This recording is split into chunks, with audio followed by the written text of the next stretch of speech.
Here's the deal. I died and got a second life, reborn as a trust fund kid whose only ambition was to chill. My days were a simple, blissful loop of fishing, five-star meals, and sipping on small-batch whiskey. But one day, instead of a trout, I reeled in a damsel in distress who'd just taken a dive into the Hudson. I took a closer look. Holy crap. Wasn't that the queen of Wall Street herself, the ice-cold ex-fiancé who'd kicked me to the curb just a few weeks ago? Well now, this just got interesting. Save her? Absolutely. How we play this out from here? That's entirely up to me. My name is Ethan Hayes, and I'm not from around here. In my last life, I was a corporate drone, a cog in a machine that ran on caffeine and desperation. I worked until 3 in the morning, my hairline receding faster than my savings account grew. I just hit 30 when my body finally gave out, and I cashed in my chips face down on my keyboard. When I opened my eyes again, I was in the body of a guy with the same name, a bit player in some trashy web novel I'd skimmed before. He was a classic rich idiot, handsome, loaded, and completely useless. In the original story, my role was short and humiliating. I was the guy whose fiancée, the brilliant and glacial CEO, Sophia Winters, publicly broke off our engagement at our own party, turning me into the laughingstock of New York City. That pushed me over the edge. I was supposed to go full villain, becoming a persistent thorn in the side of the main couple until the hero eventually swatted me like a fly. I thought about that pathetic plotline and just laughed. Go dark? Pick a fight with the main character? You have to be insane. Why waste my time on that when I could be living the dream? My new dad, on paper, was a retired government official. In reality, he was the unseen hand pulling the strings of the world's largest investment firm. My mom, supposedly a sweet homemaker, was secretly a titan of biotech with more patents than she could count. And I, Ethan Hayes, was their only son. The number of zeros in my bank account was too high to bother counting.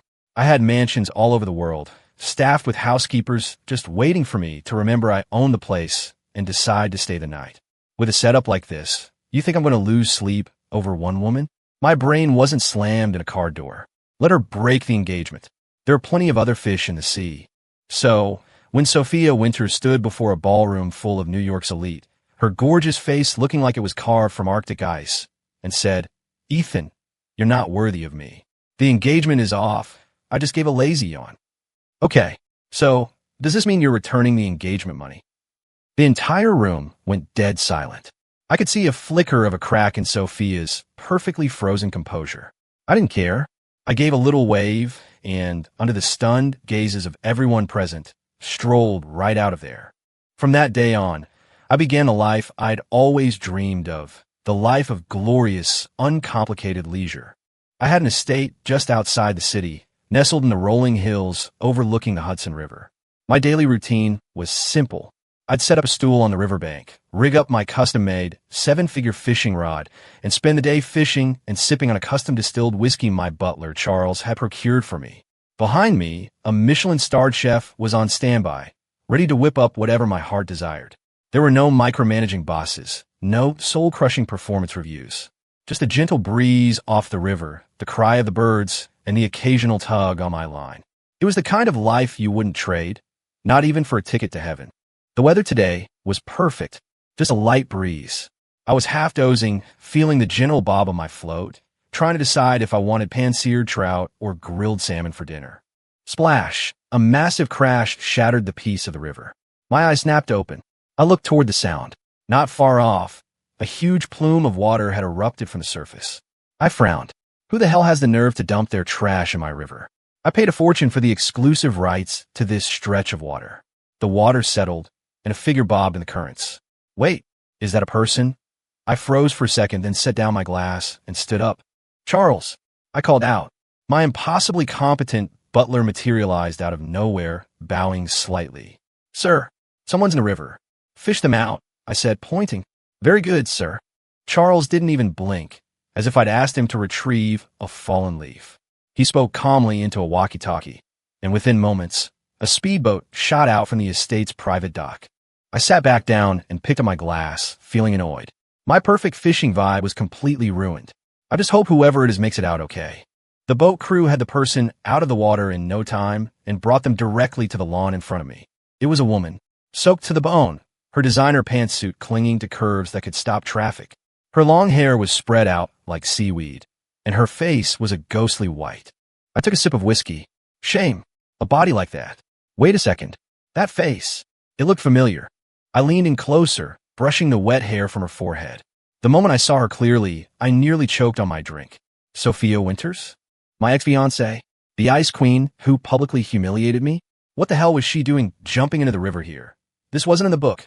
She was supposed to be conquering the business world, steamrolling her competition on her way to a happily ever after with the hero. A million questions flooded my mind. Charles was already directing a medical team that had appeared on the scene. They started CPR, chest compressions. Then I saw the family doctor lean down towards Sophia's lips. Wait! The word escaped my mouth before I could stop it. Everyone froze and looked at me. I cleared my throat, feeling a little awkward. I'll handle the rescue breathing. A glint of what looked like relieved approval. The young master is finally growing up, flashed in Charles's eyes. I rolled my eyes internally. It's not like I was trying to get a free feel. This was the female lead, for crying out loud. Ex or not, if some of the guy kissed her and the novel's ridiculously jealous hero found out, he'd probably hunt me down and scatter my ashes. I might be lazy, but I wasn't suicidal. I knelt, looked down at Sophia's pale, but still breathtakingly beautiful face, and took a deep breath. Her lips were soft and cold. Only one thought crossed my mind. Does this count as a workplace injury? Sophia woke up around noon the next day. I was lounging on the sofa by her bed, scrolling through funny TikToks on my phone and munching on some imported black truffle potato chips. Crunch, crunch. The sound was loud in the quiet room. Her long eyelashes fluttered, and she slowly opened her eyes. The sharp, hawk-like gaze she was famous for was gone, replaced by a look of fragile confusion. She stared at the unfamiliar ceiling, then her head turned toward me. The moment her eyes landed on me, the confusion morphed into shock and alarm. Ethan. Her voice was a raw, disbelieving whisper. Yo, you're awake. I held up the bag of chips. Want some?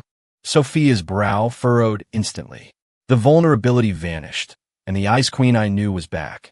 She struggled to sit up, but her body was too weak, and she collapsed back onto the pillows. Where am I? Why am I here? She demanded, her voice cold.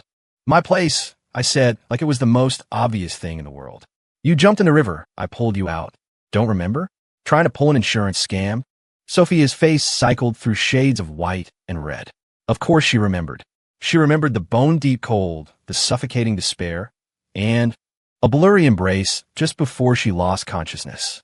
She just never, in her wildest dreams, imagined that the person who saved her would be the man she despised most. My phone, she said, cutting to the chase. Waterlogged. Charles has it out for repair. I pointed to a bowl of soup on the nightstand. Doctor said you need to get something in your stomach. I had the chef make you a light chicken and rice soup. Easy on the system. Sophia glanced at the soup, then back at me, her eyes filled with undisguised suspicion. What's your angle? My angle? I thought. My angle is I want you to get better and get the hell out of here, so you don't keep scaring away my fish. But on the outside, I just grinned, putting on my best carefree idiot persona. Sophia. Honey, have you been playing corporate raider so long you think everyone's plotting against you? I saved you out of the pure, unadulterated kindness of my heart. If you feel that guilty about it, you could just send me a Hero of the Hudson plaque or something. My little speech left her speechless. She pressed her lips together tightly, saying nothing, but her eyes continued to scan me like an X-ray machine. I knew what she was thinking. In her world, I was a lost cause, born with the silver spoon of the Hayes family, but with zero ambition, wasting my days away. She only agreed to our engagement for a family business deal, and she torpedoed it for her own pride without a second thought. She thought a guy like me, whose only skill was being born lucky, was completely worthless. And now, the worthless guy was the one who'd save her life. That had a sting. I was secretly loving it, but I kept my face a perfect mask of nonchalance. Eat up. It's no good cold, I said, nudging the bowl a little closer to her. Sophia was silent for a moment before finally struggling to sit up and take the bowl. She must have been starving because she began to eat slowly, one small spoonful at a time. Her movements were still elegant, but the slight tremor in her hand betrayed just how weak she was. Watching her, I started putting the pieces together. In the novel, Sophia was relentlessly ambitious, smart, beautiful, and ruthless in business, a living legend. What could possibly drive a woman that proud to throw herself into a river? Then it hit me. The book mentioned it briefly. Early in her career, Sophia suffered a catastrophic failure. A crucial overseas microchip project she'd bet the company on was sabotaged and stolen by a rival, causing her company's funding to dry up and pushing it to the brink of bankruptcy. And the rival who stole, it was the book's hero, Damian Blackwood. Damian used the incident to knock Sophia off her pedestal, then swooped in like a savior, fixing her crisis and winning her heart in the process. It was the start of their whole romance arc. The timing, it had to be now. So, Sophia tried to kill herself because Damian Blackwood ruined her. I rubbed my chin. Interesting.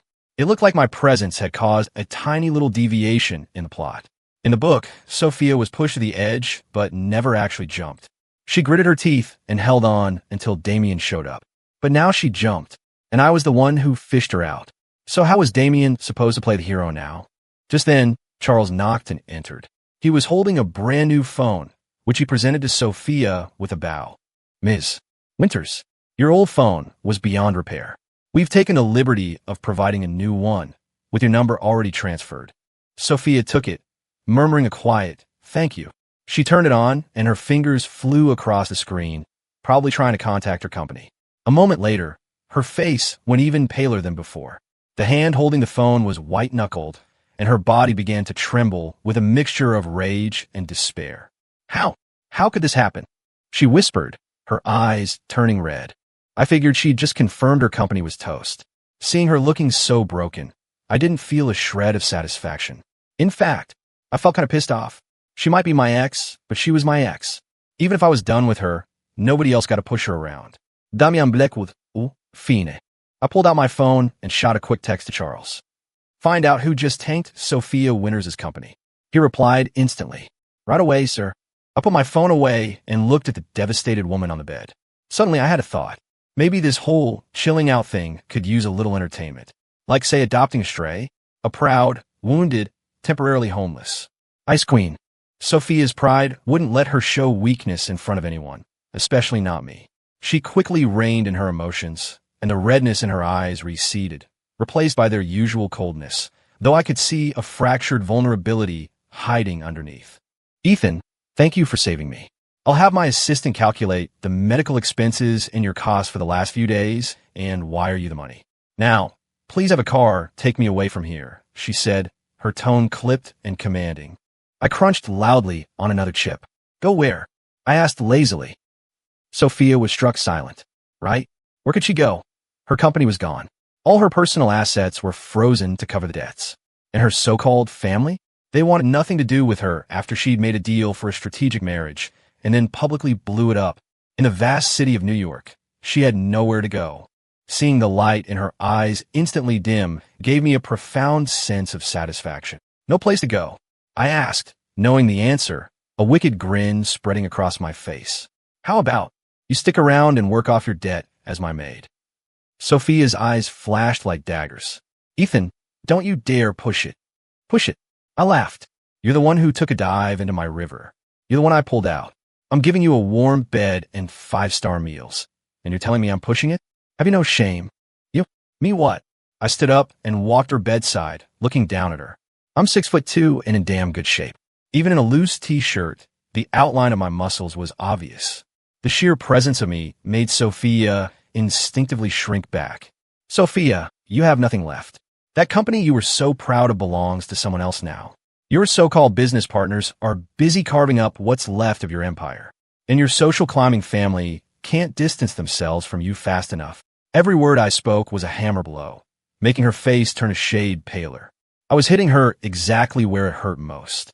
Right now, the only thing you have is the life I dragged out of the river. I leaned in close, my voice dropping to a whisper next to her ear. So what gives you the right to pull that CEO act with me? Her body went rigid. She even stopped breathing. I could smell the faint, pleasant scent of her perfume mixed with a clean smell of soap. Damn, it was kind of intoxicating. I immediately straightened up and took 2 steps back, putting some distance between us. This body's programming was a real pain. Get too close to a beautiful woman and my self-control started to waver. I cleared my throat and shifted back into my lazy persona. Relax, I was just messing with you. A maid? Please. I've got more staff than I know what to do with. I waved a dismissive hand. Just stay here and rest up. You can leave whenever you figure things out or find somewhere else to go. With that, I turned and walked out, leaving Sophia alone in the room with an impossibly complex expression on her face. I returned to my command center, the fishing chair by the river. Charles was already there, holding a tablet with a file pulled up. Sir, I have the information. The company that ruined Ms. Winters is a new enterprise called Blackwood Holdings. The man behind it is Damian Blackwood.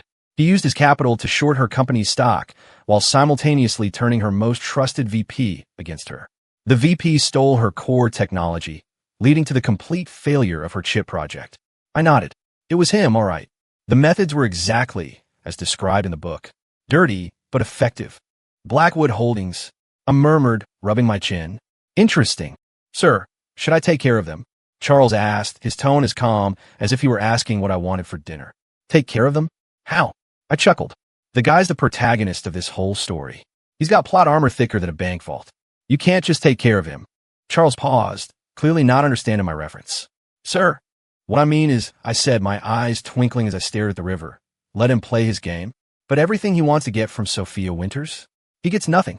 Damian went to all this trouble so he could play the hero, then swoop in and absorb Sophia and her business empire, right? Well, the damsel is here with me. And her empire. Charles. Sir, the company that got their hands on her chip project, what's it called? Apex Technologies. I said casually. Buy it. Charles's eyes lit up for a second before a hint of concern crossed his face. Sir, Apex is a core subsidiary of Blackwood Holdings. I doubt they'll be willing to sell. I don't care if they're willing or not. I yawned. I only care about results. I want to see the acquisition papers for Apex Technologies on my desk tomorrow morning. Yes, sir. Charles took his leave, a new spring in his step. It was like he was thrilled to finally have a real challenge. All the people who work for me are obsessive overachievers.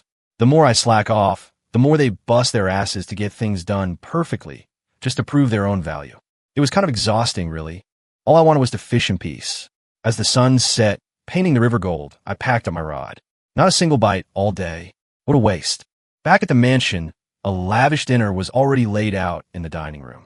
Sophia, changed into a fresh set of clothes Charles had provided, was sitting at the table.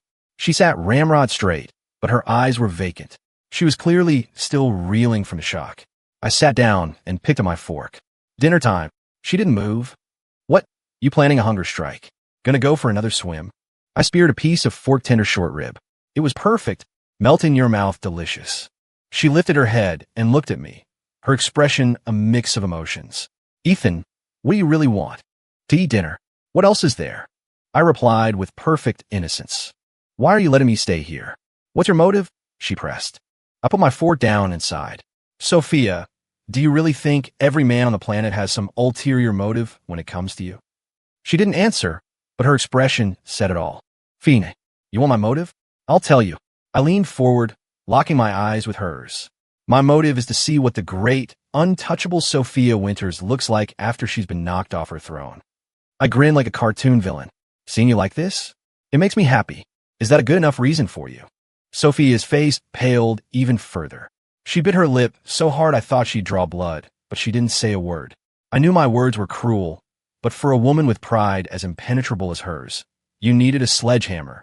You couldn't get to what was inside without cracking the shell. The rest of dinner passed in a tense, awkward silence. She barely touched her food. Later that night, I was lying in bed, unable to sleep, thinking about Sophia's stubborn, fragile expression. Just as I was about to start counting sheep, I heard a soft knock on my door. Who is it? A hesitant, quiet voice came from the other side. It's me. I blinked, surprised, and got up to open the door. She was standing there in a silk pajamas set, her long hair down, clutching a pillow to her chest.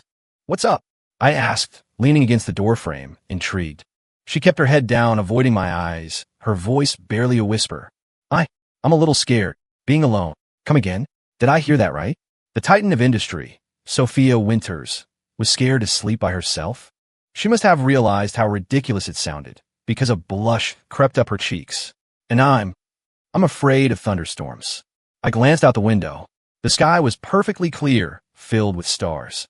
Not a cloud in sight. It was the worst lie I'd ever heard. But I didn't call her on it. I knew what she was really afraid of. It wasn't a storm. It was the crushing loneliness and despair of being abandoned by the entire world. My heart softened. I sighed. All right, get in. I stepped aside and pointed to the large sofa in my room. You can sleep there. She hugged her pillow and walked meekly to the sofa, but she didn't lie down. She just stood there, looking at me, like she wanted to say something else. Now what? I asked, my patience wearing thin. She bit her lip. The sofa. It looks a little hard. I took a deep breath. She's the female lead, I told myself. You can't hit her. So what do you want? To sleep with me? I teased, expecting her to finally back down. To my utter shock, she nodded. Then, as I stood there dumbfounded, she climbed onto my massive king-size bed, scurried to the far edge, and wrapped herself in the covers like a burrito, leaving only her wide, nervous eyes peeking out at me. What? This was not how the plot was supposed to go. I admit, I was completely baffled. Was this the same Sophia Winters who had treated me like dirt? Now she was curled up at the edge of my bed like a frightened rabbit, staring at me with those big, tear-filled eyes, as if I were some kind of monster. I could feel my traitorous body starting to react again. I took a couple of quiet steps back, away from the bed. Sophia, what kind of game are you playing? I asked, frowning. I'm not playing a game, she mumbled from under the covers. I can't sleep. Count sheep. I tried. It didn't work. This was giving me a headache. I strode over to the bed and ripped the covers off her. She let out a small shriek and instinctively hugged herself. The movement made her silk pajamas ride up, revealing a pair of long, perfectly straight legs that seemed to glow in the dim light. My throat went dry. How am I supposed to sleep with you lying in my bed? I tried to make my voice sound harsh. She looked up at me, her eyes welling up with tears again. Ethan, do you think I'm pathetic? She asked, her voice cracking. My company is gone, my family is gone, my pride is gone, and now I have to beg you for a place to sleep. I know you look down on me. I look down on myself, she said with a self-deprecating laugh. I used to think that if I was strong enough, I wouldn't need anyone. I was wrong. I lost everything. As she spoke, tears started to fall. One, then another, landing on the duvet and spreading into small dark spots. She wasn't sobbing hysterically, just crying silently, the kind of suppressed grief that was more heartbreaking than any scream. I'm a sucker for a crying woman, especially a beautiful one. All my annoyance evaporated in an instant. I sighed, pulled the covers back over her, and even tucked her in. All right, stop crying, I said, my tone softening. Is crying going to solve anything? Is it going to bring your company back? She didn't answer, but her shoulders kept shaking. I grabbed a tissue from the nightstand and roughly shoved it into her hand. Wipe your face. She took it and dabbed at her eyes. Let me ask you something, I said, sitting on the edge of the bed. If I gave you a chance to make a comeback, would you take it? She snapped her head up, her teary eyes looking at me with a flicker of hope. What? What do you mean? I said, holding her gaze, that I can help you take back everything that belongs to you. She stared at me, stunned, as if trying to process what I'd said. After a long moment, she shook her head, the light in her eyes fading again. It's impossible. Blackwood Holdings is too powerful. Apex Technologies has my core tech. There's no way for me to recover. Who says there's no way? I smirked. Apex Technologies belongs to me now. Sophia's eyes flew wide open, her pupils dilating with pure shock. What did you say? I replied, pulling out my phone and showing her a document Charles had just sent over. As of 8 o'clock this morning, Apex Technologies answers to the name Hayes. On the screen was a completed acquisition agreement. Buyer, Ethan Hayes. Seller, Apex Technologies. The purchase price was an astronomical figure that made her breath catch in her throat. The date on the document was today. Sophia stared at the screen, her eyes glued to the agreement, as if trying to burn a hole through it. Her hand trembled as she took the phone from me, reading every word over and over. How is this possible? She whispered. It's impossible. How did you? Apex was Damian Blackwood's prized possession. There was no way he would sell it. And even if he did, how could a playboy like Ethan Hayes have the power and capital to pull off a hostile takeover of that magnitude overnight? It completely shattered every perception she had of me. A magician never reveals his secrets, I said with a mysterious smile, taking my phone back. So, do you still think a comeback is impossible? Sophia didn't answer. She just stared at me, her beautiful eyes a whirlwind of shock, confusion, and something else. Something that looked almost like admiration. Her gaze was starting to make me uncomfortable. Hello, Earth to Sophia, I said, flicking her forehead gently. She gasped, snapping out of her trance, a blush instantly blooming on her cheeks. It was the first time I'd ever seen that kind of shy, girlish expression on her face. I had to admit, it was a hell of a lot better than the Ice Queen routine. Why? Why would you help me? She asked, looking down, her voice much softer now. I told you, I can't stand seeing you look like a kicked puppy, I said, sticking to my tough guy act. You're my ex-fiancé. Even if I don't want you, nobody else gets to walk all over you. The words were arrogant and possessive, but as Sophia heard them, a strange warmth spread through her chest. She had been raised to be an heiress, taught that emotion was weakness and that she could only rely on herself. And she had lived by that creed until she was betrayed by the person she trusted most and lost everything. At her lowest point, when everyone else ran for the hills, the one man she'd always looked down on was the one who offered her a hand. The feeling was foreign and nice. Now, I said, looking at her, I'll ask you one more time. The chance for a comeback. Do you want it? This time, she didn't hesitate. She lifted her head, and the fire was back in her eyes. Yes. Her voice was quiet, but rock solid. Good. I nodded, satisfied. Starting tomorrow, Apex Technologies is yours to manage. I only have one condition. What is it? I want you to crush Blackwood Holdings, I said with a grin, feeling like a devil about to watch his favorite show. Sophia looked at the smile on my face and seemed mesmerized for a moment. She suddenly realized that the man in front of her wasn't a lazy heir at all. He was a sleeping giant who couldn't be bothered to open his eyes. And someone had just been stupid enough to wake him up. That Damian Blackwood fellow was in for a world of hurt. For some reason, a feeling of pure satisfaction washed over her. Done, she said with a firm nod. With her purpose restored, she seemed to relax. So, she said, shrinking back under the covers. Can I still sleep here? Looking at her so timid and hopeful, I couldn't find the heart to kick her out. Fine, fine, whatever, I said with a weary wave of my hand. You take the bed, I'll take the sofa. I grabbed the blanket from the sofa, ready to rough it for a night. Wait, she called out suddenly. What now? I asked, turning back. In the dim light, her face was so red it looked like it was on fire. The bed. It's really big. I felt my sanity hanging by a thread. In the end, I didn't sleep on the sofa. Not because I didn't want to, but because Sophia absolutely refused to let me. Her logic? You're my creditor and my new boss. I can't let you sleep on the sofa. It was flawless reasoning. So, in a bizarre turn of events, I ended up in the same bed as my ex-fiancée who had just tried to drown herself. We maintained a demilitarized zone between us wide enough for 2 more people. I could feel her next to me, her body tense, her breathing shallow and careful. I wasn't doing much better. Her scent filled the air around me, and I felt like a steam engine about to explode. Ethan, she said suddenly in the darkness. Yeah. How are you so rich? She asked, the question she'd been holding back all night. Oh, my dad gives me an allowance, I answered casually. The answer was so mundane, so simple, that she had no idea how to respond. Then, why did you used to act so? You know, like a playboy? She asked hesitantly. Because it's fun, I said, turning to face her. Think about it. You don't have to worry about a thing. The only decisions you have to make are where to go on vacation and what to have for dinner. What's not to love about that? Sophia was silent. She couldn't comprehend my mindset. Her entire life had been about climbing higher, getting stronger. She never allowed herself a moment's rest, because there were always people watching, waiting for her to slip up. A life like mine was something she couldn't even dare to dream of. So why are you doing all this now? Because you scared off my fish, I cut her off. And now you're taking up my bed. I had to find something to do to keep from getting bored. The reason was pure, unadulterated Ethan. Sophia was speechless again. She was starting to realize that she could never predict this man's thought process. His motivations always seemed to boil down to because I felt like it, or because it sounded fun. His absolute freedom was both baffling and a little enviable. Go to sleep, I yawned. You've got a big fight ahead of you tomorrow. Good night. Night. The rest of the night passed in silence.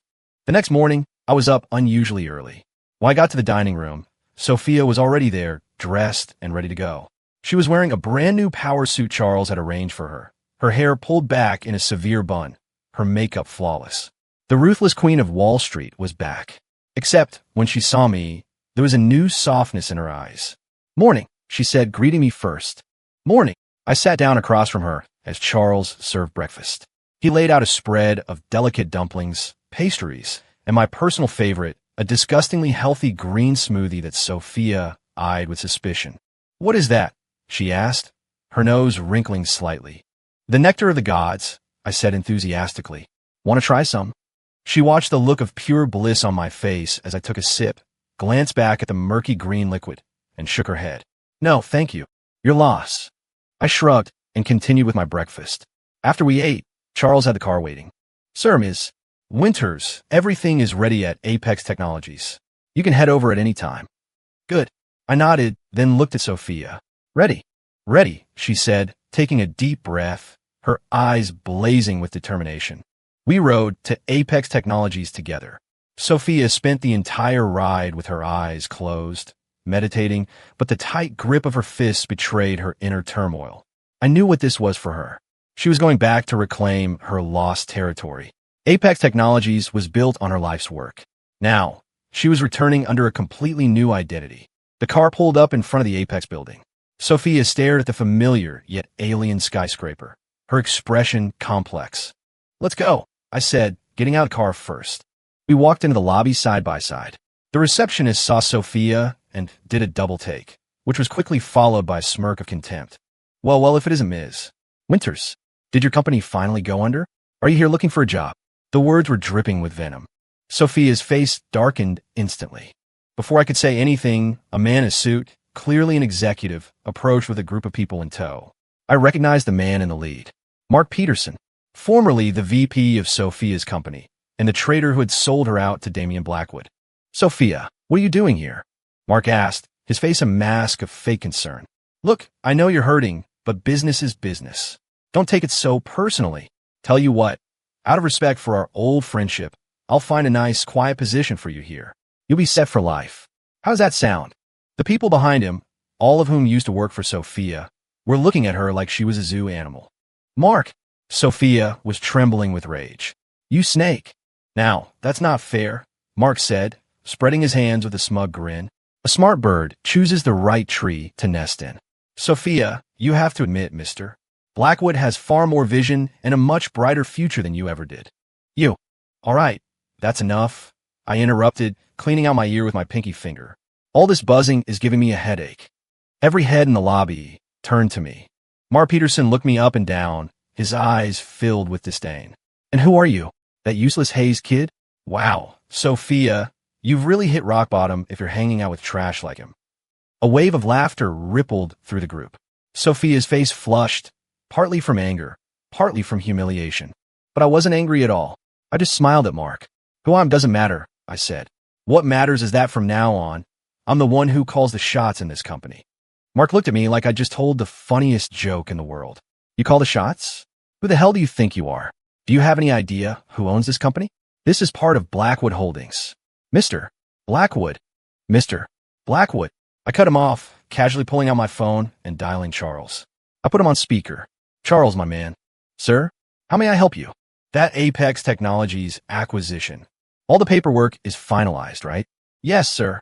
Everything has been processed. The official announcement of the ownership change will go public in 30 minutes. Also, as per your instructions, all evidence pertaining to the former CEO, Mark Peterson's, involvement in corporate espionage and embezzlement has been forwarded to the authorities. The FBI's white-collar crime unit should be on their way." Charles's calm, clear voice echoed through the lobby. The smile on Mark Peterson's face froze solid. The laughter died. The entire lobby fell into a stunned, deathly silence. Everyone was staring at me like I had grown a second head. Mark's face went from red to ashen white, and beads of sweat popped up on his forehead. "No, that's impossible. You're lying. This is slander," he sputtered, his voice cracking.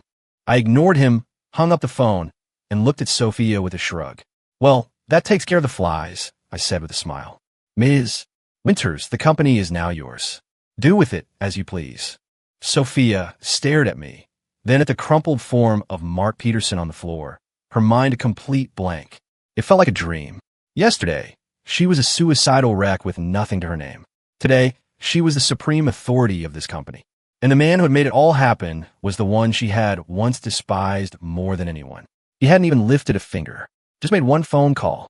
Effortless. Casual. What kind of power was this? Just then, the wail of sirens grew louder outside. Several uniformed police officers and FBI agents entered the lobby and walked straight toward Mark. Mr. Peterson, you're under arrest for multiple counts of corporate fraud. You have the right to remain silent. As she watched the pale, defeated Mark being led away in handcuffs, Sophia finally knew it wasn't a dream. She turned and looked at me. The morning sun streamed through the glass windows behind me, casting a golden halo around my form. I still had that same lazy, carefree smile on my face. But to Sophia, in that moment, I was shining brighter than the sun. The takeover of Apex Technologies went smoother than I could have imagined. With me, the mysterious new owner, sitting in the corner, and the very real threat of Mark's arrest hanging over their heads, all the corporate yes-men fell in line perfectly.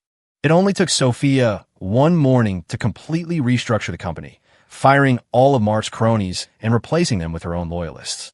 The snarky receptionist from the lobby was the first to go. Watching her in the boardroom, decisive and brilliant, issuing commands with razor-sharp clarity, it was clear the queen was back on her throne. I, meanwhile, played the part of the hands-off owner to perfection. I found a comfortable chair in the corner of the conference room, sipped tea, and played poker on my phone. Full house. I fold. Royal flush. All the top executives kept sneaking nervous, bewildered glances at me. They couldn't figure out how this lazy-looking kid who seemed more interested in his phone game had managed to acquire a company like Apex overnight. And more confusingly, their new boss, the notoriously iron-fisted Sophia Winters, didn't seem to mind his behavior at all. In fact, during a short break, she personally walked over and refilled my tea. It was getting cold, she said softly, a hint of tenderness in her voice that even she didn't seem to notice. Oh, thanks, I said without looking up, completely focused on my next hand. The jaws of everyone in the room collectively dropped. Was this the same Sophia Winters who was famous for her zero-tolerance policy on everything? Sophia ignored their stares, refilled my tea, and returned to her seat at the head of the table to continue the meeting. But I could have sworn I saw the corner of her lip twitch upward in a tiny smile. I knew what she was doing. She was sending a message to everyone in that room. This man is mine. I had to admit, being the subject of that kind of blatant favoritism felt pretty damn good. That afternoon, we had lunch in the company's executive dining room on the top floor. It was Sophia's private restaurant with a breathtaking view of the city. This afternoon, I'm planning to meet with the lead engineers to get them on board, Sophia said, reporting her progress to me while delicately picking at a salad. Sound good? You're the boss. I mumbled, my attention fully dedicated to a perfectly cooked medium-rare tomahawk steak. Also, I've had the legal team prepare a lawsuit against Blackwood Holdings for unfair competition. Good call. And stop. I put down my knife and fork. Sophia, you're the CEO? Am I your employee? Why are you reporting everything to me? Sophia blinked, looking slightly embarrassed. I'm just used to it. Then getting used to it, I said. I gave you this company because I trust you completely. Do whatever you think is best. You don't need my permission. My money grew on trees, anyway. I didn't care if she ran the company into the ground. I just wanted to chill. Sophia looked at me, a complex light shining in her eyes. You trust me completely? Those words were heavy for her. She had just been ruined by the person she trusted most. And now this man, whom she had barely known for a few days, not counting the whole sham engagement, was telling her he had complete faith in her. It felt surreal. Of course, I said matter-of-factly, if you weren't capable, why would I have spent all that money to buy this place? For charity? It was the truth, but it sounded a little crass coming from me. Sophia, however, seemed to take it as the highest form of praise. She nodded firmly. Understand. Ethan, thank you. Don't thank me. You make money for me. I give you the resources. It's a fair trade, I said with a wave of my hand. Now, eat up. I have plans this afternoon. What plans? I'm going home to fish. Sophia. Once again, she was reminded that we were living in two completely different universes. While Sophia dove headfirst back in her work, I returned to my riverside paradise. I had just settled into my favorite chair when Charles handed me a tablet. Sir, there's been movement from Blackwood Holdings. Oh, I was intrigued. How's our boy Damien holding up? He is displeased, Charles said, his lip twitching in a suppressed smile. Sources say he smashed his favorite antique tea set in his office. He can't figure out who had the power to snatch Apex Technologies out from under him. He can't trace it back to me. Impossible, sir, Charles said with a proud look. The entire acquisition was conducted through a dozen shell corporations overseas, with the money trail completely obscured. He could investigate for a year and would only find a series of phantom shareholders. Nice work, I said with a nod. This was the joy of being a slacker. I just had to say the word, and my people would handle everything flawlessly. Mr. Blackwood is now frantically trying to contact Ms. Winters, Charles continued. It seems he was planning to proceed with his original plan of rescuing her, only to find that she has vanished. Ha ha ha. I couldn't help but laugh out loud. I could just picture the look on Damien's face. He had the whole script written, and his leading lady had just walked off the set. Sir, there's one other thing, Charles said, his expression turning slightly odd. Mr. Blackwood seems to have come to the wrong conclusion. What do you mean? He believes that one of Ms. Winters' secret admirers, or perhaps a hidden backer from her family, was the one who intervened. He's currently investigating every major family and corporation in New York that could rival his own. Pfft, I almost sprayed my whiskey everywhere. So, I'm the one person he's not suspicious of? That is correct, sir, Charles replied respectfully. In the eyes of the world, you are still the same useless playboy. Excellent. That's perfect. I slapped my thigh. Keep it that way. Do not let him find out. The last thing I wanted was to be on the hero's radar. All I wanted was a front row seat to the show. To watch Damien Blackwood run around like a headless chicken, chasing a ghost. And to watch Sophia grind him into the dust, step by step. This feeling of pulling the strings from behind the scenes, watching all the other characters dance like puppets. It was incredible. This was how you were supposed to enjoy one of these novels. Over the next few days, Sophia became a true workaholic. She practically lived at the office, surviving on 4 hours of sleep a night, operating like a tireless, fine-tuned machine. Under her command, Apex Technologies was transformed. The departments that had been corrupted by Mark were cleaned up. Shelved projects were revived. The core engineers, inspired by Sophia's vision and a very generous stock options plan, were working with a feverish passion. The entire company was buzzing with new energy. And I continued my life of leisure. Fishing, drinking, experimenting with new recipes. It was like we lived in different worlds. She would occasionally text me late at night with a progress report. I'd usually just reply with a thumbs up or nice. If I fell asleep and didn't reply, she'd call the next day in a panic, asking if I was unhappy with her performance. It was exasperating. Sophia, you're the CEO? Have some confidence. You're making it sound like I'm some kind of slave driver.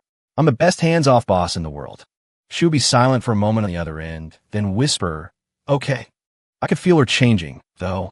The ice around her heart was slowly beginning to melt. One evening, I was in the kitchen trying to recreate a long-lost imperial dish when Sophia actually came home. She looked exhausted, but her eyes were shining. Good news? I asked, deftly filleting an eel without looking up. Yes, she said, walking over to my side. She seemed mesmerized by my knife skills. We've developed a new generation of chip. Its performance is 30% higher than the one that was stolen. Hey, not bad. I nodded in approval. It's all thanks to you, she said sincerely. If you hadn't given me this chance, I never would have been able to. Stop right there, I said, looking up at her. I told you, this is a business transaction. You make me money, I give you a platform. Don't get all sappy on me. She looked at me and suddenly smiled. Under the warm kitchen lights, her smile was like the spring thaw, 100 flowers blooming at once. My heart skipped a beat. Damn, this woman was gorgeous when she smiled. Ethan, she said, her eyes sparkling. You're very handsome when you cook. My hand slipped, and I almost chopped the eel in half. Ahem, let's keep it professional here. No sudden flirting. Her smile only widened. She leaned in closer, looking at the ingredients on my cutting board. What's that? It looks complicated. An old family recipe. You've probably never seen it, I said, a little smugly. No, I haven't, she said, shaking her head. Then she did something that completely floored me. She reached out and poked my bicep, which was tense from the chopping. Wow, that's firm, she whispered in awe. Then, her gaze traveled down my arm to my stomach. I was wearing a loose t-shirt, and when I leaned over the counter, the hem rode up slightly, revealing the defined lines of my abs. I saw her swallow. Ethan, she said suddenly, her voice a little husky. What? I had a feeling things were about to take turn. Your abs. Can I touch them? What the hell? I must have heard her wrong. Was this the same cold, aloof Sophia Winters? Had she been possessed? I looked into her eyes, which were filled with a mixture of curiosity and pure desire, and for some insane reason, I nodded. Go ahead. As if she'd been granted a great treasure, she carefully reached out and lifted the hem of my shirt. The second her cool fingertips made contact with my skin, a shiver went through both of us. I could feel all the blood in my body rushing south. Wow, she breathed, her fingers dancing lightly over my 8-pack like she was playing a piano. They feel amazing, she murmured to herself. I felt like I was about to lose my mind. I grabbed her wrist, my voice coming out hoarse and unrecognizable. Sophia, have you forgotten that I'm a man? She looked up, her cheeks flushed, her eyes glistening. She looked both innocent and intoxicating. I know. Instead of pulling away, she doubled down. Her other arm wrapped around my waist, and she stood on her tiptoes, bringing her lips close to my ear. She blew a soft breath that sent shivers down my spine. Ethan, she whispered, her voice like silk. I don't think. I want to go back to the office tonight. Boom! The last thread of my self-control snapped. I dropped the knife, scooped her up into my arms, and strode toward the bedroom. To hell with the recipe. To hell with my life of leisure. Tonight, I was going to be anything but lazy. The next morning, I woke up feeling fantastic. Sophia was still asleep next to me, curled up in my arms like a contented cat. All her defenses were down, and she looked peaceful and beautiful, her long lashes casting soft shadows on her cheeks in the morning light. I leaned down and kissed her forehead. She murmured softly and snuggled closer, her arm tightening around my waist. I smiled. Who would have thought that the ice queen who once treated me with such disdain would now be clinging to me like this? I had to admit, it wasn't a bad feeling. Just as I was enjoying the moment, my phone buzzed on the nightstand. It was Charles. Not wanting to wake Sophia, I carefully slipped out of bed and took the call on the balcony. Sir, Mr. Blackwood is making a new move, Charles said, a hint of excitement in his voice. Go on. He's been unable to find any information on us, and he can't find Ms. Winters. He's becoming unhinged. He has announced that at tomorrow's Global Finance Summit, he will publicly unveil Blackwood Holdings' new generation of chip technology. He's also personally invited Ms. Winters to attend. It seems he wants to humiliate her in front of the entire world. Oh, the Global Finance Summit. Now I was interested. I knew the event. It was one of the most prestigious business conferences in the world, attended by the titans of industry from every country. So, Damien wanted to use Sophia as a stepping stone to global recognition. Bold and incredibly stupid. He invited Sophia. The invitation was delivered to Apex Technologies this morning, Charles said. Ms. Winters' assistant just informed me that she has accepted. I wasn't surprised. It wasn't in Sophia's nature to back down from a fight. If Damien was going to serve up his own face on a platter, she was more than happy to slap it. I understand, I said calmly. Arrange for extra security at the summit. I don't want any surprises. Of course, sir. We are the majority shareholder of the event's organizing committee, with a 51% stake. Right? Being rich meant you could do whatever you wanted. Also, I added, give me a ticket. Front row. Consider it done, sir. I hung up and went back into the room.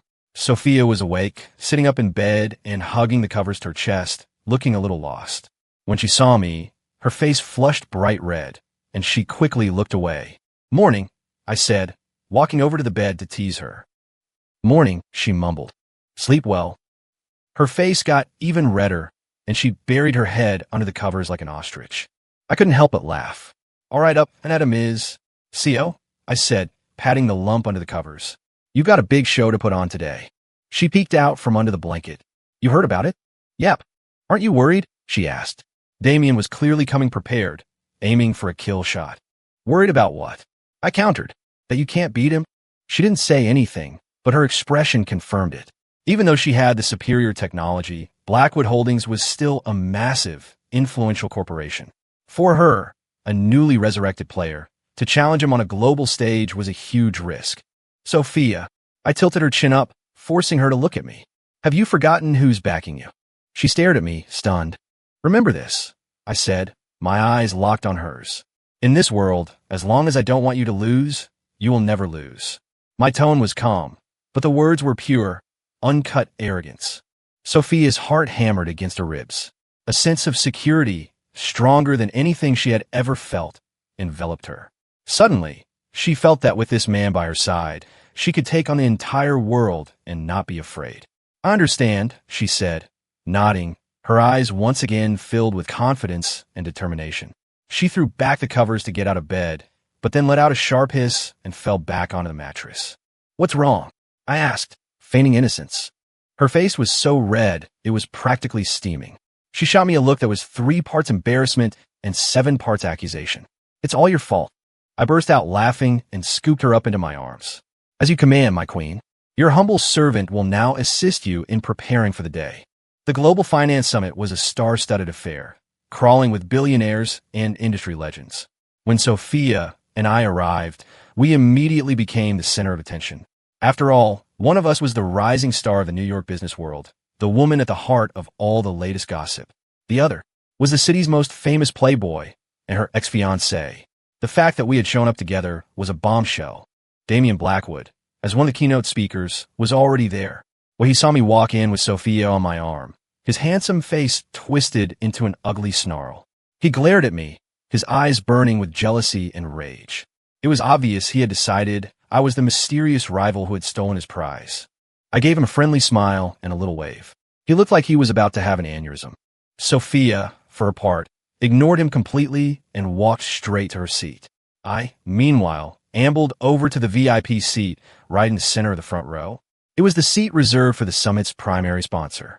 When Damian saw me sit there, his eyes widened, a look of deep confusion on his face. The summit began. Damian was the final speaker. He took the stage and delivered a pompous speech about the future of technology, then turned his attention to Sophia. As you all know, the business world recently witnessed a great tragedy. The once great Winters Corporation, due to a series of poor decisions, collapsed overnight. His voice boomed through the auditorium. Every eye in the room turned to Sophia. She sat there, her face a mask of calm indifference, watching him as if he were a clown. Damian savored the attention. But we at Blackwood Holdings believe in progress and collaboration. And so today, I am proud to present our latest breakthrough, the Genesis One chip. Its creation will revolutionize the entire industry. Behind him, a 3D model of a microchip appeared on a giant screen. Furthermore, Damian said, a cruel smirk on his face as he looked at Sophia, to show that there are no hard feelings, I have decided to share some of the Genesis One's technology free of charge with Ms. Sophia Winters of Apex Technologies. I hope, Ms. Winters, that you will learn from your past mistakes. A gasp went through the crowd. It was a calculated, brutal humiliation. He was telling the world that everything Sophia had now was because of his charity. Everyone waited to see how she would react. Would she storm out in anger or swallow her pride? But Sophia just sat there, a small, knowing smile playing on her lips. She stood up and picked up the microphone from her table. Thank you for your generosity, Mr. Blackwood, she said, her voice clear and strong. But I'm afraid that won't be necessary, because we at Apex Technologies have a new product of our own that we'd like to share with you all today. She clicked a remote in her hand. The screen behind her lit up, displaying a model of another chip, surrounded by columns of performance data. We call this chip the Phoenix. Sophia's voice swelled with pride and confidence. Its overall performance is 30% higher than Mr. Blackwood's Genesis One. Its processing speed is 1.5 times faster, and its power consumption is 30% lower. But most importantly, she continued, her gaze like a spear aimed at the now pale-faced Damian, the Phoenix chip is protected by 361 core patents, which means... She paused for dramatic effect. Mr. Blackwood, your Genesis One chip, from the moment of its creation, has been infringing on our intellectual property. My legal team will be in touch. The entire auditorium was silent. Everyone was stunned by the shocking reversal. Damian's face was a mess of horror and disbelief. He stood frozen on the stage, his mouth hanging open, unable to utter a single word. He had lost, utterly and completely. The grand stage he had built to humiliate Sophia had become his own execution ground. Sophia stood under the spotlights, basking in the awe and admiration of the crowd. She was like a phoenix risen from the ashes, so bright it was hard to look at her. She turned her head, and, across the sea of people, her eyes found mine.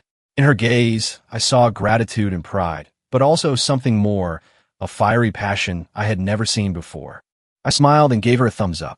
I knew, from that day on, the era of Sophia Winters had truly begun, and I could finally go home and get back to fishing. After the summit, the business world exploded. Sophia Winters' miraculous comeback. Damian Blackwood falls from grace. Mystery billionaire backs ex-fiancé in corporate war. Headlines like these plastered every financial news outlet. Sophia and Apex Technologies became legends overnight. Orders and partnership offers flooded her office. Blackwood Holdings, on the other hand, was crippled by the infringement scandal. Their stock price plummeted, and the company was thrown into crisis. Damian Blackwood, the invincible hero of the novel, became a laughingstock. I heard he locked himself in his office for 3 days straight. None of it had anything to do with me. I was back by my river, enjoying the spoils of victory. Sir, this was just delivered from Ms. Winters. Charles handed me an elegant box. Inside was a brand new, top-of-the-line fishing rod and reel set. A small card was tucked inside. In Sophia's beautiful handwriting, it said, "To replace the fish I scared away. From now on, I'll fish with you." I smiled. She was getting good at this. I picked up the new rod. It felt perfect in my hands. Just as I was about to give it a cast, my phone rang. An unknown number. I answered it casually. Ethan Hayes. Damian Blackwood's hysterical roar blasted through the speaker. "Well, hello there, Mr. Blackwood," I said lazily. "To what do I owe the pleasure?" "It was you. It was you, wasn't it?" he screamed. "You're the one who helped her. Who are you?" It seemed he had finally eliminated all the impossible options, and whatever remained, however improbable, must be the truth. "Does it matter who I am?" I chuckled. "What matters is that you lost. Don't get cocky, Hayes. This isn't over. I'll find out who you really are. I'll make you and Sophia pay." I yawned. "I'll be waiting. But a word of advice? You might want to spend less time making threats and more time figuring out how to save your dying company. I hear your board of directors is displeased." I hung up. Talking to a protagonist whose brain had been short-circuited by rage was a waste of time. I picked up my new rod, cast my line, and settled in for a relaxing afternoon. Not long after, a familiar, pleasant scent drifted toward me. Sophia had arrived. She wasn't in her usual power suit, but in a comfortable tracksuit, her hair pulled back in a ponytail. She looked young and vibrant, like a college student. "Done with work?" I asked. "For now," she said, sitting down next to me and picking up the spare rod. "You're serious about this?" I asked, trying not to laugh at how clumsy she looked with it. "Of course," she said, "all business. I keep my promises." She tried to mimic my movements, baiting the hook and then swinging the rod back to cast. The line shot forward and got tangled in the branches of the tree behind her. "Me? Sophia." Her face turned beet red. It's my first time," she mumbled. I couldn't hold it in any longer. I burst out laughing. She glared at me, a mix of embarrassment and annoyance. "Don't you laugh." Okay, I'm not laughing," I said, trying to suppress a grin as I walked over to help her. I stood behind her, my body close to hers. I could smell the fresh scent of her hair, feel the warmth radiating from her. The atmosphere shifted, becoming charged with a sudden intimacy. Her body tensed, and her breathing quickened. I untangled the line and handed the rod back to her. "Let me show you." I wrapped my arms around her from behind, my hands covering hers on the rod. "Relax your body, use your wrist like this." I guided her through a perfect cast. The line sailed through the air in a graceful arc and landed gently on the river surface. "Get it now," I whispered in her ear. Her ears were bright red, and her body went limp, leaning completely against me. She managed to squeak out. I was losing control again. I turned her around to face me. She kept her head down, refusing to meet my eyes. I gently lifted her chin, forcing her to look at me, at her shimmering eyes and her soft, inviting lips. "Sophia." "Yeah, Damian Blackwood is dealt with. Don't you think it's time we dealt with us?" Her heart started pounding. "Us? What? What about us?" she asked, trying to sound calm. "What do you think?" I murmured, leaning in closer. I didn't give her a chance to answer. I kissed her. The sun was warm, the breeze was gentle, the river sparkled, and the birds sang in the distance. But in my world, there was only the sweet taste of her lips. After that day, by the river, my relationship with Sophia entered a new phase. She was no longer the untouchable ice queen, and I dropped the act of the carefree playboy. I was still committed to my life of leisure, of course, but now she was a part of it. She started coming home from work at a reasonable hour to have dinner with me. She cleared her weekends to go fishing, even though she was still terrible at it, usually hooking a tree or her own shoe. She even developed a strange fascination with my more acquired tastes, like my morning shot of wheatgrass juice. She'd make a face every time she tried it, but she was always curious for another sip, and I loved every minute of it. Watching her transform from a goddess on a pedestal into a real, flesh and blood woman was more satisfying than making $1 billion. Of course, our happy little bubble wasn't without its annoyances, namely Damian Blackwood. The ever-persistent hero of our story still hadn't given up. He pulled every string he had trying to investigate me, and came up with nothing. Frustrated, he turned his attention back to Sophia. He sent flowers, jewelry, engineered coincidental meetings, and even pulled a classic rom-com move by arranging a heart made of candles in front of her office building. Sophia didn't even give him the time of day. One time, he somehow got my license plate number and used his flashy Ferrari to cut me off on a winding mountain road. "Ace," he snarled, getting out of his car. "Stay away from Sophia. A useless piece of trash like you doesn't deserve her." I was driving my discreet, 8-figure, one-of-a-kind custom sedan on my way to take Sophia to a new private kitchen. She was sitting right next to me in the passenger seat. I rolled down the window and glanced at him, then at his expensive-looking sports car. "Buddy," I said, offering some friendly advice, "that car's got no clearance. Not great for mountain roads. Also, you just crossed a solid line. That's a $300 fine." Damian, he clearly wasn't expecting that reaction. "Stop playing dumb," he raged. "I'm telling you, Sophia is mine. I'm the only one who can make her happy." Before I could respond, Sophia spoke from the passenger seat, her voice cold as ice. "Mr. Blackwood, watch your tone. I am perfectly capable of defining my own happiness, and I would appreciate it if you would stop harassing me and my boyfriend." She enunciated the word boyfriend with deliberate clarity. Damian's face turned a sickly shade of green. He stared at Sophia, then back at me, in disbelief. "Sophia, he's tricking you. He's a good-for-nothing parasite." "I know him better than you do," Sophia said, her gaze freezing him in place. "And in my eyes, you're not fit to even be compared to him. Also, Mr. Blackwood," she continued, a cold smile touching her lips, a friendly tip. "I hear your company's credit lines are about to be cut. Instead of wasting your time here, you should probably go figure out how you're going to explain that to your board." With that, she rolled up the window. "Drive." "You got it." I hit the gas, and the car glided smoothly around the Ferrari, leaving it in our dust. In the rearview mirror, I could see Damian standing in the middle of the road, his face ashen, looking like the loneliest man in the world. TSK, I shook my head. So much for that plot armor. "With people like him, you can't leave any room for doubt," Sophia said coolly. I smiled and reached over, taking her hand in mine. "Well said, my queen." She blushed slightly and squeezed my hand, lacing her fingers through mine. "By the way," she said suddenly, "what did you mean about Blackwood's credit lines being cut?" "Oh, that." I nodded. "I had Charles persuade a few banks to pull their loans, and I commissioned some negative analyst reports. If I'm right, their stock is going to be worthless by Monday." I said it like I was talking about the weather. Sophia, however, looked at me with a mixture of shock and awe. Manipulating banks, crashing the stock market. Just how much power was this man hiding? She felt like she would never truly figure him out. But she didn't want to. All she needed to know was that this man was hers. That was enough. "Ethan," she said, leaning over and kissing me on the cheek. "What was that for?" "A reward," she smiled, looking like a cat that had just gotten the cream.